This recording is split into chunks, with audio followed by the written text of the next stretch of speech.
Eu ouço sussurros da casa abandonada ao lado. Você já parou para pensar nas histórias assustadoras que podem estar escondidas em lugares abandonados? Esses locais, repletos de mistério e segredos, podem ser palco de acontecimentos que despertam os nossos mais profundos medos. É exatamente isso que acontece com a casa abandonada ao lado da minha. Imagina um cenário sombrio, em que as paredes estão descascadas, as janelas quebradas e o vento sopra assustadoramente por entre as frestas da estrutura deteriorada. Essa é a descrição perfeita da casa que fica bem ao lado da minha residência. Desde que me mudei para essa vizinhança, eu sempre senti uma aura sinistra emanando da casa abandonada. Os rumores circulam entre os moradores mais antigos, dizendo que a casa já foi palco de eventos perturbadores e que, desde então, permanece desocupada. Será que tudo isso é verdade? As histórias que ouço sobre a casa são arrepiantes. Segundo alguns, ela já foi habitada por uma família que sofreu uma terrível tragédia. Um crime sem solução, em que todos os membros da família foram encontrados mortos, ainda assombra o lugar. Outros dizem que a casa era utilizada para rituais macabros e que as paredes guardam segredos sombrios. Todas essas histórias são suficientes para fazer com que eu tenha calafrios sempre que passo pelo local. Mas há algo ainda mais perturbador: os sussurros que ecoam durante a noite. Sim, eu posso ouvir vozes sussurrando vindas da casa abandonada ao lado.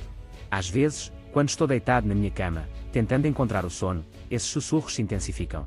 Parece que as vozes estão tentando me contar algo, mas as palavras são ininteligíveis e o medo toma conta de mim. Será que são os espíritos da antiga família que ainda vagam pela casa? Ou será que há algo mais sinistro escondido por trás desses murmúrios? Certa noite, quando a coragem finalmente me dominou, decidi investigar. A lua cheia iluminava o terreno vazio ao redor da casa, deixando-a ainda mais assustadora. Adentrei pela porta que rangeu ao ser aberta, e fui invadido por uma atmosfera pesada e opressora. Enquanto percorria os cômodos abandonados, a sensação de que estava sendo observado não me abandonava. As paredes pareciam ter olhos, como se estivessem registrando cada passo meu. O frio que percorria a espinha era insuportável. De repente, encontrei uma sala secreta nos fundos da casa. O cheiro de mofo era quase insuportável, mas a curiosidade falou mais alto. Ao adentrar o local, fui recebido por uma visão aterradora: paredes cobertas por fotografias antigas e manchadas de sangue. As imagens retratavam pessoas desconhecidas, todas com expressões aterrorizantes. Algumas estavam desfiguradas, outras pareciam ter sido torturadas. Era como se as fotografias fossem um registro de momentos de horror vividos naquela casa. Nesse momento, um arrepio percorreu todo o meu corpo.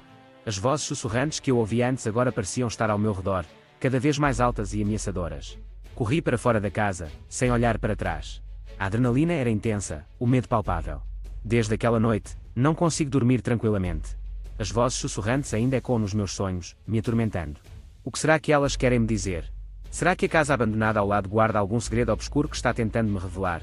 Uma coisa é certa: eu não consigo mais ignorar esses sussurros. Eles são uma lembrança constante de que nem tudo é o que parece. Os lugares abandonados podem abrigar segredos aterrorizantes, capazes de lançar sombras sobre as nossas vidas. Então, na próxima vez que você caminhar por uma rua deserta e se deparar com uma casa abandonada, lembre-se das histórias que podem estar escondidas por trás de suas paredes. E, quem sabe, você também possa ouvir os sussurros que ecoam na escuridão da noite.